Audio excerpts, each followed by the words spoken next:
porque o Grêmio, segundo ele, foi prejudicado. E ele falou depois da derrota ontem para o Botafogo. Vamos ouvi-lo. Eu acho que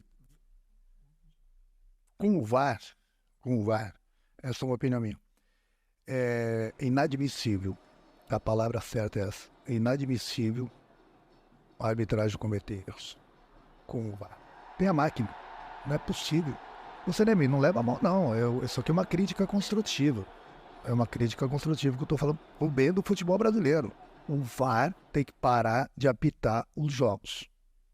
Quando você fala com os árbitros, que eu concordo, inclusive, com eles, quando eles falam, eu sou autoridade e eu que mando no jogo. Ok, beleza. É que nem o presidente do clube. É ele que manda no clube. Se o árbitro é autoridade, mas que tem que ser mesmo, ele que vai decidir lá no VAR. Não é o cara do VAR que fala para ele, pode seguir que não foi pênalti. Ah, vem ver que possível pênalti. O pênalti no Bitelo hoje não é lance pro VAR chamar o árbitro? Bota lá, CNN, vê o lance. É pênalti ou não é? O árbitro do VAR tem que chamar o árbitro do jogo ou não? O árbitro do jogo na hora falou que não foi pênalti, mas ele não pode ter visto o puxão na camisa do Bitelo. O VAR veio para ajudar? Veio para ajudar, mas as pessoas não estão sabendo usar o VAR. Não estão sabendo usar o VAR em alguns lances. Irritado aí o Renato Portaluppi depois da derrota do Grêmio para o Botafogo. O pessoal participa no Twitter, tá? Hashtag F360BR. A gente vai fazer um giro aqui pelos lances polêmicos do final de semana. Tem muito, hein? Tem muito. Olha, tem muita coisa. Tô avisando que eu vou levantar, hein? Vai-te hora embora. que chegar na Vila. Pode ir embora. Carlos Eugênio Simon, nosso comentarista de arbitragem, chega agora também para fazer parte aqui do programa para falar sobre esse e outros lances. Vamos começar, Simon, então. Se você quiser falar aí sobre CNM, sobre protocolo, sobre o Renato também. E queria que você já avaliasse também esse pênalti que o Renato tá falando aí para cima do Bitelo na derrota do Grêmio. Tudo bom, Simon? Bom dia. Tudo bem, já avalia essa decisão do lance aí, mas eu acho que tem que fazer uma introdução aqui. Bom dia para você, Matheus, professor Celso, Breiler e a Natália. O CNM assumiu a comissão de arbitragem dizendo no amor ou na dor. É uma frase totalmente infeliz. Ele botou mais pressão em cima dos árbitros. Jamais um líder pode agir assim publicamente. O jogador precisa de tranquilidade, como já disse o Paulo Roberto Falcão, para jogar futebol. O árbitro precisa de tranquilidade para apitar. Você imagina o cara, tá sabendo, eu vou entrar no campo, pressionado pelo meu chefe, que disse, essa frase diz assim, se tu errar, tu tá fora. Então, a pressão piorou. A arbitragem brasileira não vive um bom momento. Eu acho que o CNM tem sim responsabilidade nessa parte aí. Outra coisa, a respeito do VAR. Eu discutia outro dia com um companheiro meu na Europa, que teve em Copa do Mundo comigo, que hoje está no quadro da FIFA, que o protocolo do VAR já foi pro beleléu. A minha opinião é essa, tá? E aí se assemelha um pouco com essa do Renato. O mínima interferência, máximo benefício, não, esquece, não é mais para isso. Tá? Aquelas 4 situações que o VAR, um gol que a bola entrou 3 metros, um pênalti do tamanho de uma casa, como fala os Paulo, isso acabou. Isso para mim não tem mais. Eu acho que o VAR tem que sim, tá? O árbitro de vídeo, a palavra final é do árbitro central. Ele que está no campo. Tem que ser chamado para rever lances polêmicos. Tem que ser chamado. Nós não vamos chegar a um consenso nesse lance aí. Para mim houve pênalti. Alguns de vocês podem dizer que não. Tá? Na minha opinião, a mão no peito não caracteriza a penalidade máxima, mas o puxão na camisa. Dá para ver que há um puxão, é Marçal, o nome do jogador, em cima do Bitelo. Ele puxa a camisa, fica arregaçada no pescoço. Como é que você vai dizer, não, para aí, puxar pela camisa não é falta? É falta, não dá para brigar pela imagem. Concordo que o árbitro não viu o puxão no campo. O árbitro viu a mão no peito, tá? O puxão ele não viu. Quem viu é o VAR. Por isso chama o árbitro central, ele tem a última decisão, ele vai na beira do campo e diz, não é pênalti. Tudo bem, defende com seus argumentos. Mas é uma segunda chance para o árbitro que está no campo. Não é uma chance para quem está no vídeo, coordenando a arbitragem de vídeo. Então, para mim, tem que chamar em todos os lances, tá? Inclusive num lance factual em que a bola sai pela linha de fundo, eu marco escanteio e atiro de meta. 2 escanteios, sai o gol. Não, investindo milhões e milhões e milhões para ter o VAR. Então é um lance factual, esse sim o árbitro não precisa ir no VAR. Lance factual não precisa ir lá. Diz, olha, quem tocou por último na bola foi o zagueirão Breiler. E não foi o atacante Celso. Isso aí é tiro de meta. Hoje não está no protocolo, então, né, Simon? Isso não está no protocolo hoje. Exatamente. Hoje, Exatamente, e por isso que eu estou falando aqui, não está no protocolo, conforme eu bati esse papo com esse companheiro lá da FIFA, mundialista, também participou comigo, eu acho que isso aí é uma coisa, não está no protocolo, só para fazer esse preâmbulo, porque o protocolo do VAR é os quatro hits, aqueles que todo mundo sabe. Então, voltando ao lance específico, na minha opinião, teve sim um puxão de camisa. Ele não segurou a camisa, ele puxa a camisa. Quando você puxa o equipamento do adversário, você comete uma infração. Para mim, houve a penalidade máxima não marcada. Pelo Flávio Rodrigues de Souza, o árbitro, e o Rodrigo Arizo, o árbitro de vídeo. Para eu passar aqui para os companheiros, sabe o que me pega também, Simon? Assim como no lance do jogo entre Santos e Goiás, o árbitro está de frente para o lance. Até no jogo lá da Vila ele está mais próximo, aqui ele está um pouco mais distante do lance. Mas ele, me parece, ele está olhando para o lance, ele vê o que acontece. E aí ele vai... Tem muita gente na frente dele ali mas também. Mas eu absolvo o árbitro aí teria que ter entrado o VAR. Porque o VAR é que tem esse elemento de mostrar melhor este puxão. Né? No calor da coisa, eu, por exemplo, vendo o jogo...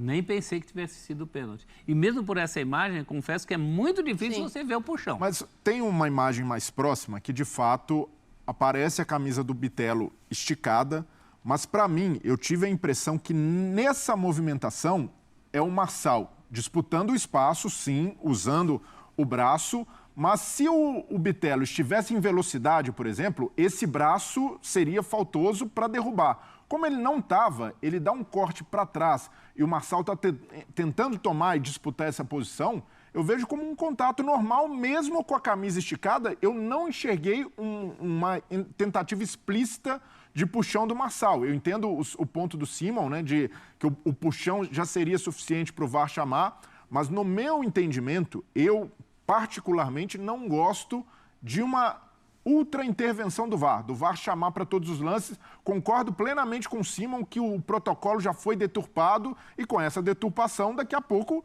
vamos chamar para todos os lances. Mas no mundo ideal, para mim, isso não seria pênalti, não enxergo um puxão suficiente. O Bitelo força muito essa jogada, fica reclamando depois.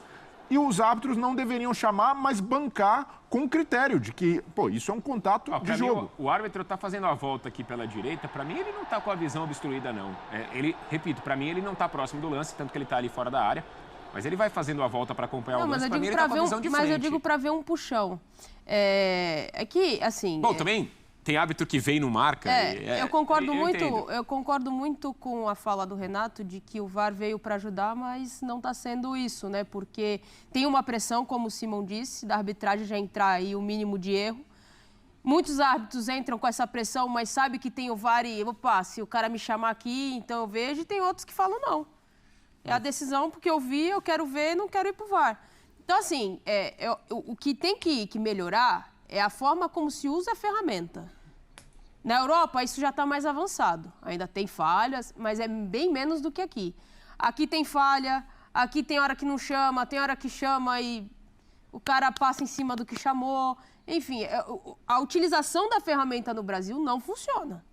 O problema está em quem usa a ferramenta. A ferramenta veio para ajudar. A ferramenta ela não trabalha sozinha. Exato. São pessoas operando. E aí foi um desperdício, né? Como você ser um bombeiro, ter uma daquelas camas elásticas, aquelas redes de segurança e não utilizar. Mas não foi utilizado. E abrir um lençol. Uma possibilidade para o árbitro. Mas aí a gente precisa entender também o que queremos como futebol brasileiro. Porque é muito fácil o treinador, quando se sente prejudicado, vir dizer... O Renato, na mesma coletiva, diz que o VAR não está sendo usado e, ao mesmo tempo, ele pede mais VAR. Então, e aí? Queremos um futebol intervencionista, todo lance revisado pela arbitragem, ou queremos a fluência do jogo e só lances capitais ou erros, ou possíveis erros absurdos serão revisados? E seria o protocolo inicial, que é a proposta do protocolo inicial do VAR. Mas acho que esse é o ponto. Nesse lance específico... Se ele marcasse pênalti no puxão ali que há uma questão da gola ali, esse lance, para mim, tem que ser chamado. Outros lances que são, para mim, teria que ser passado direto. É a decisão do árbitro de campo. Esse lance do Bitelo, você acha que o VAR deveria chamar? Eu acho que o árbitro devia ter falado. Se o árbitro em campo marca? Se o árbitro em campo não viu que foi o que aconteceu. Que foi o que aconteceu. Não foi o que aconteceu no lance. O árbitro em campo não viu, mandou seguir. O árbitro do VAR tem que falar para ele, teve um puxão aqui, cara. Se eu fosse você, eu dava uma olhada. Ponto. Não, mas aparentemente ele viu. Ele estava de frente, não foi uma situação... ele não viu. Se ele tivesse visto, talvez ele fosse... Eu acho que ele não viu.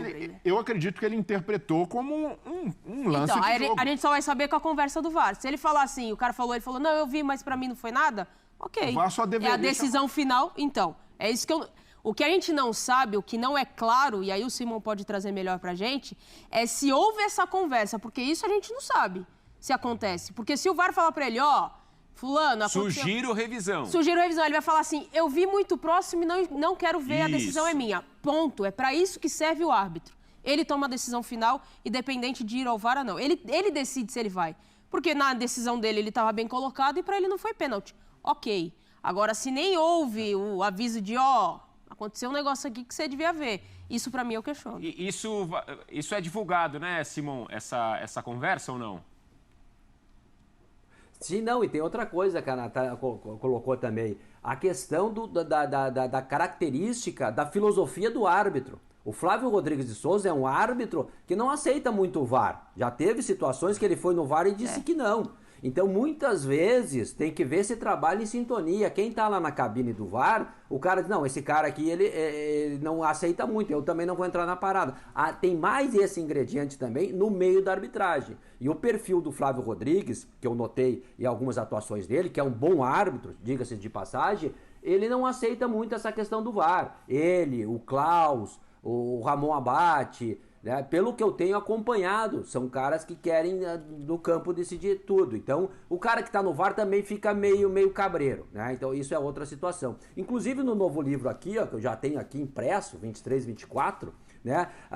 Já fala incidente grave despercebido no protocolo do VAR. Eles já agregaram isso, que antes, quando começou, era mínima interferência, máximo benefício. Agora já agregaram outro item. E a tendência vai ser essa, porque, Breyer, eu até posso concordar contigo, essa questão da fluidez do jogo e tal, mas se você tem, por exemplo, o escanteio, os caras, toda hora, o jogador vai lá e coloca a bola fora do quarto de círculo. O árbitro não tem que se meter. O VAR não se mete no protocolo, não se mete. O cara bate, é gol olímpico. O gol olímpico deu o título de campeão mundial para determinada equipe. Cara, tu investiu milhões para ter um gol irregular validado, perdão. Então, aí essa questão que, sabe, já que estão investindo mesmo, tu tem que ter certas coisas que não é... Claro que a gente luta por justiça, por transparência, por todas essas questões, mas então, essa questão, hoje o VAR não diz, e nós estamos vendo todos os jogos aí, a maioria dos jogos, todos não, a maioria, o cara vai lá e põe fora do quarto de círculo, e o árbitro fica no bico da grande área, outro equívoco, no meu tempo, quando era na diagonal o escanteio, o árbitro corria até ponta lá do escanteio e põe a bola dentro. Colocava a bola dentro, vinha pro bico da grande área, se posicionava, autorizava o escanteio. Hoje não nota-se mais isso. Vários jogos que eu fiz aqui, eu vejo que a bola tá fora e o árbitro tá no bico. Daqui a pouco sai um gol olímpico, com um lance irregular. Tem aquela marca pra bola ficar dentro, ou em cima da linha, enfim. Mas enfim, é mais ou menos isso aí, essa questão. E a regra do futebol é interpretativa, nós não vamos ter um consenso 100%. Determinados lances vão ser assim. Respeito o ponto de vista do Breyer, da Natália, de todos, claro, democraticamente, mas há coisas que não se conseguem unanimidade.